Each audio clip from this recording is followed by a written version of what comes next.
Saya Farel Muhammad Lutfi Dafara.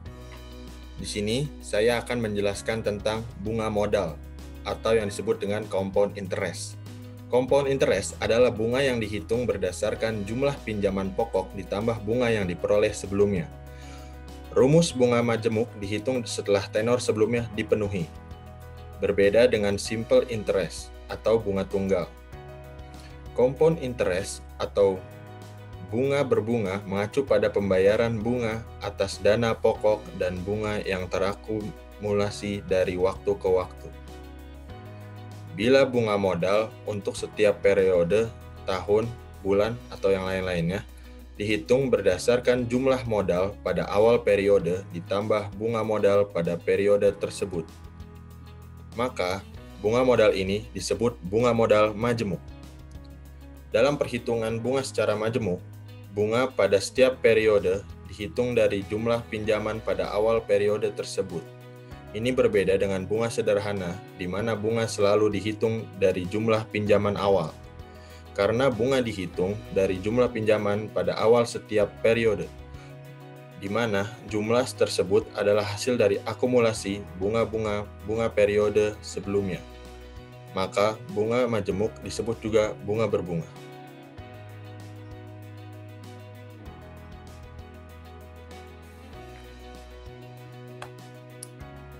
Nah, saya akan menjelaskan tentang rumusnya dalam bunga majemuk. Bunga majemuk sama dengan total jumlah pokok dan bunga di masa depan atau nilai di masa depan future value dikurangi jumlah pokok saat ini atau nilai sekarang, yaitu present value. Itu rumusnya adalah P dikali dalam kurung 1 tambah I dikali N, lalu dikurang dengan P. Atau sama dengan P dikali dalam kurung 1 tambah I kurung dikali N dikurang 1. Di mana compound interest adalah perhitungan dari P sama dengan prinsipal atau pokok, I sama dengan nominal annual interest rate atau nominal tingkat bunga tahunan dalam persentase, dan N sama dengan number of compounding periods atau jumlah periodenya, atau memakai rumus M sama dengan P 1 tambah I pangkat N. M sama dengan jumlah akhir, P sama dengan jumlah pokok tingkat bunga per tahun, N jumlah tahun yang diinvestasikan.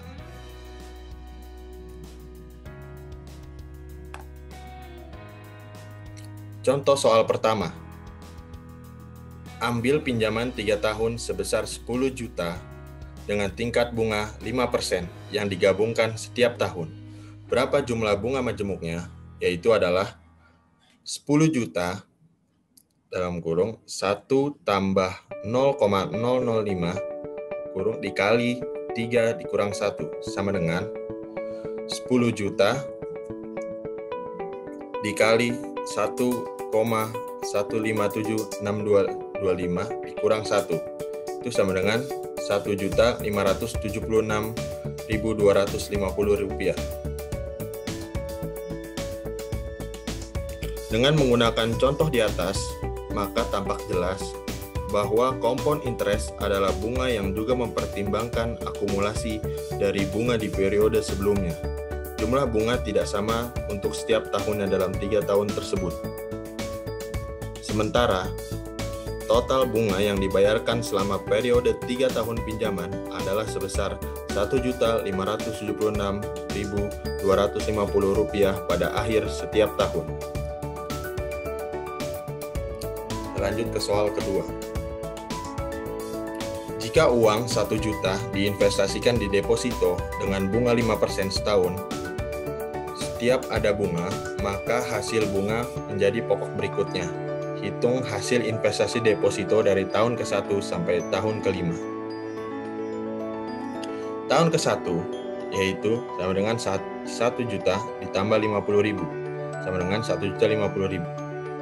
Tahun kedua 1.050.000 ditambah 50.000 52.500 sama dengan 1.102.500. Tahun ketiga akan bertambah lagi menjadi 1.102 ditambah dengan 55.125 sama dengan 1.157.625. Tahun keempat 1.157.625 ditambah 57.881,25 sama dengan 1.215.506,25. Dan tahun kelima 1.215.500,25 ditambah 60.775 sama dengan 1.276.281,5625. Akumulasikan 27,63% dalam 5 tahun.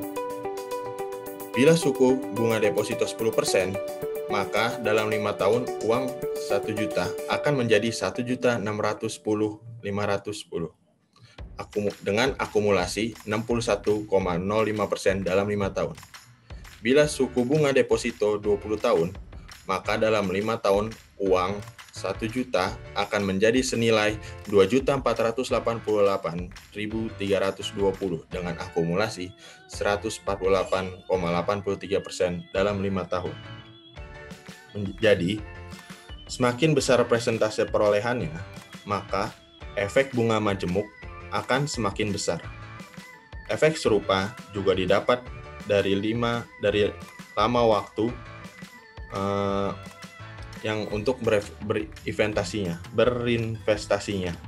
Dan semakin lama, maka perolehannya juga akan semakin banyak.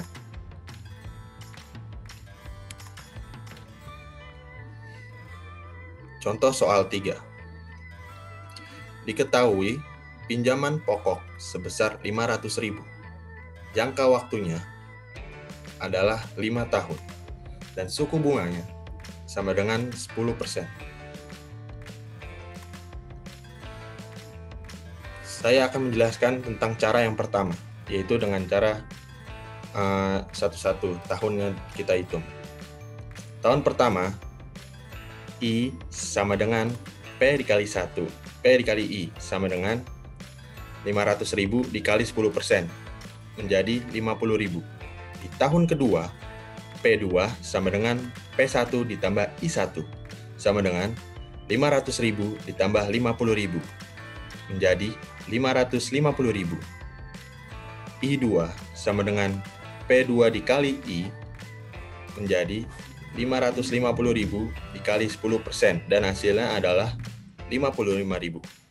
Tahun ketiga, P3 disama dengan P2 ditambah I2, sama dengan 550.000 ditambah 55.000, dan hasilnya adalah 605.000. I3 sama dengan P3 dikali I, menjadi 605.000 dikali 10%, dan hasilnya adalah 60.500. Tahun keempat, P4 sama dengan P3 ditambah I3, dan hasilnya 605.000 ditambah 65.500 menjadi 665.500. I4 sama dengan P4 dikali I, menjadi 665.500 dikali 10%, sama dengan 66.550. Tahun kelima, P5 sama dengan P4 ditambah I4, sama dengan 665.500 ditambah 66.550, menjadi 732.050 per. I2 sama dengan P2 dikali I, menjadi 732.050 per, dikali 10%, menjadi 73.205. Total yang harus dibayar akhir tahun kelima menggunakan rumus pinjaman pokok ditambah total bunga. Pinjaman pokok adalah sebesar 500.000, dan total bunga jika ditambah dengan dari tahun pertama sampai tahun kelima, yaitu adalah 50.000 ditambah 55.000 ditambah 60.500 ditambah 66.550 dan ditambah 73.205. Dan hasilnya adalah 805.255 perak rupiah. Atau selain itu, kita juga bisa menggunakan dengan rumus yang mudahnya, yaitu yang saya tampilkan di slide kedua di bagian rumus, yaitu adalah Fn sama dengan P dikali 1 tambah I pangkat N. Jadi kita mengambil langsung dari F5, yaitu sama dengan P-nya 500.000 dikali 1 ditambah dengan bunganya yaitu 10%. Dan N-nya adalah pangkat 5. Lalu kita hitung 500.000 dikali 1,61051 menjadi sama dengan 805.255 ribu rupiah. Sekian dari saya. Terima kasih. Nama saya Andika Putra Agustian dengan NIM 19233. Kali ini saya akan menjelaskan materi terkait dengan present value. Present value ini merupakan itu untuk mencari nilai uang yang diperlukan pada periode awal untuk mencapai nilai uang pada periode tertentu. Untuk menghitung present value itu menggunakan rumus PV sama dengan FV per 1 plus I pangkat N, di mana V itu diambil dari present value, nilai saat ini, lalu V itu future value atau nilai uang di masa depan, I adalah interest atau bunga yang diterapkan, dan N adalah durasi yang diperlukan. Di sini saya mengambil contoh pertama untuk mencari present value. Bambang berencana untuk menginvestasikan uang yang dimiliki dan berharap dapat memiliki uang sebesar 10 juta rupiah pada 5 tahun yang akan datang. Bambang datang ke Bank Rakyat Indonesia, di mana bank tersebut memiliki ketentuan bunga sebesar 6% per tahunnya. Berapakah uang yang harus disiapkan oleh Bambang untuk memiliki uang sebesar 10 juta?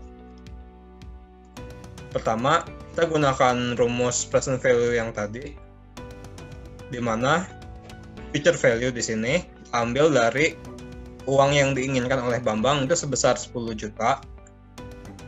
Lalu interest itu dari 6% per tahun, itu kita bagi jadi 6/100, sehingga I-nya adalah 0,06.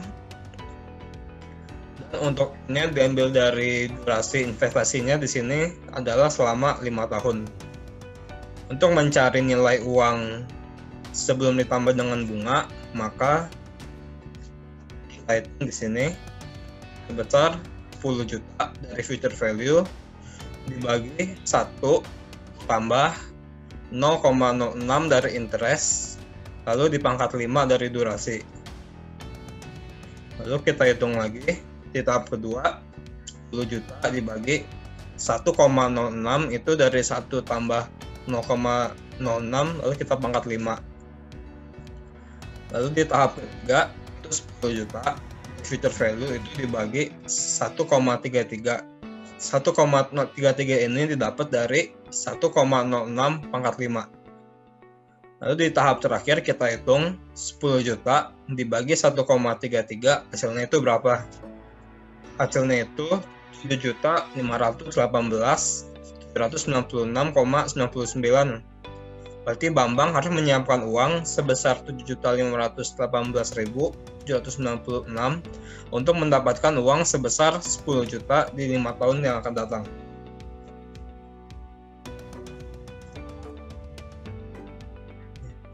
Lalu untuk soal selanjutnya, Didit membeli sebuah televisi pintar berbasis Android dengan menggunakan metode pembayaran cicilan kartu kredit dengan cicilan selama 60 bulan dan bunganya itu sebesar 9% per tahun, di mana uang yang sudah dikeluarkan oleh Didet sampai bulan ke-60 adalah 4.750.000. Lalu yang diminta di sini, berapakah harga televisi pintar tersebut jika tidak dikenakan bunga cicilan 9% per tahun ini? Nah, berarti kita lihat lagi nih di sini. Future value-nya itu diambil dari nilai terakhir pembayarannya itu sebesar 4.750.000. Lalu interestnya itu sebesar 9% per tahun, atau dari 9/100 hasilnya 0,09. Lalu untuk durasinya N itu selama 60 bulan, itu kita bagi 12 saja supaya per tahun itu 60 bulan sama dengan 5 tahun. Selanjutnya berarti kita mulai perhitungan present value-nya. Sesuai dengan rumus yang ada di depan tadi, kita ambil future value-nya di sini 4.750 di sini. Kita bagi dengan dalam kurung 1 ditambah interest tadi di sini 0,09, lalu dipangkat durasinya 5 tahun di sini jadi pangkat 5. Selanjutnya V di sini 4.750.000 dibagi 1,09 didapat dari interest 0,09 ditambah 1, lalu dipangkat 5 dari durasi ini. Tahap selanjutnya 4.750.000 dibagi 1,54. Ini 1,54 didapat dari 1,09 dipangkat dengan 5 dari durasi ini 5 tahun. Maka nilai awal barang televisi pintar tadi sebelum dikenakan bunga adalah Rp3.084.415. Kira-kira seperti itu kurang lebih untuk materi present value. Terima kasih. Halo, perkenalan, saya Yugen, saya dari Sistem Informasi 2016. Saya mau menjelaskan tentang NPV atau yang disebutin adalah Net Present Value. Jadi apa sih itu NPV? NPV itu kalau kata menurut Syafruddin Alwi, Net Present Value adalah model yang memperhitungkan suatu pola cash flow yang keseluruhan dari sebuah investasi dalam kaitannya dengan waktu berdasarkan discount rate tersebut. Jadi NPV ini buat menghitung ya, investasi. Terus gimana sih cara hitung NPV? Nah, di situ itu ada NPV dari rumusnya ini C1, C2, C3, C3. Nah, NPV itu sendiri adalah Net Present Value. C1 itu apa sih? Nilai investasi pada tahun ke berapa.